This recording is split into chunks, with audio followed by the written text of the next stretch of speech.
Good morning বন্ধুরা, কেমন আছো সবাই? আশা করছি ভালো আছো। তিথি ড্রিম লাভ চ্যানেলে তোমাদের সবাইকে অনেক অনেক স্বাগত। তোমাদের আশীর্বাদে ভালোবাসে আমি অনেক ভালো আছি। তো আবারও চলে এলাম তোমাদের সামনে নতুন একটা ব্লগ নিয়ে। আশা করছি আমার এই ছোট্ট ব্লগটা তোমাদের সকলের ভালো লাগবে। তো বন্ধুরা, পুরো ব্লগটা দেখার অনুরোধ রইল। তো এই যে দেখতে পাচ্ছ, আজকে শনিবার, আজকে হচ্ছে নিরামিষ। তো আমি ডাল করেছি, পাঁপড় ভাজা করেছি, আর হচ্ছে একটু চাটনি করছি। তো মানে নিরামিষের দিন একটু চাটনি হলে না ভালো লাগে।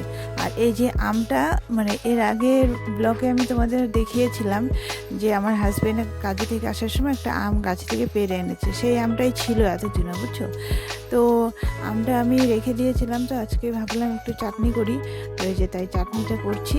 আর ওদিকে ওই ডাল, পাঁপড় ভাজা, আলু করলা ভাজা সব রান্না হয়ে গেছে। আর বরের টিফিনেও ঢুকিয়ে দিয়েছি ভাতটা।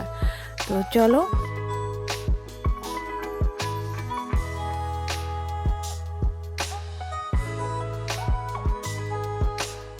তো ওই যে এদিকে আমি বিছানাটা গুছাতে চলে এসেছি, ওদিকে রান্না হয়ে গেছে, বর টিফিন নিয়ে চলে গেছে। তো এখন বিছানাটা গুছাচ্ছি।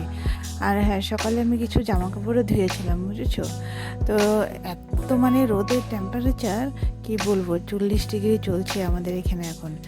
তো তোমরা কিন্তু অবশ্যই জানিও কে কোথা থেকে আমার এই ব্লগটা দেখছো, আর তোমাদের সেখানে গরমের মানে টেম্পারেচার প্রত্যেক দিন কত থাকছে। তো অবশ্যই আমাকে কমেন্টে জানাবে কিন্তু। আর আমাদের এখানে আজকে তো 40 ডিগ্রি। এই যে দেখছো, আমি জানলার পর্দাগুলো ধুয়ে দিয়েছিলাম সকালে, মানে সকালে ধুয়ে দিয়েছি, কিছুক্ষণ পরেই শুকিয়ে গেছে। আর এগুলো যে এমনি মানে জল ঝরলে শুকিয়ে যায়, তো মানে 5 মিনিটের মধ্যেও, 5 মিনিটও লাগেনি, শুকিয়ে গেছে। তো আমি তুলে এনে ঘরে রেখেছিলাম। তো এখন বিছানাটা গুছিয়ে পর্দাগুলো লাগাবো। আর এই যে রিংগুলো না ধোয়ার সময় খুলে যায়, তো সেই রিংগুলো আগে লাগিয়ে তারপরে জানলাতে লাগাবো। তো চলো।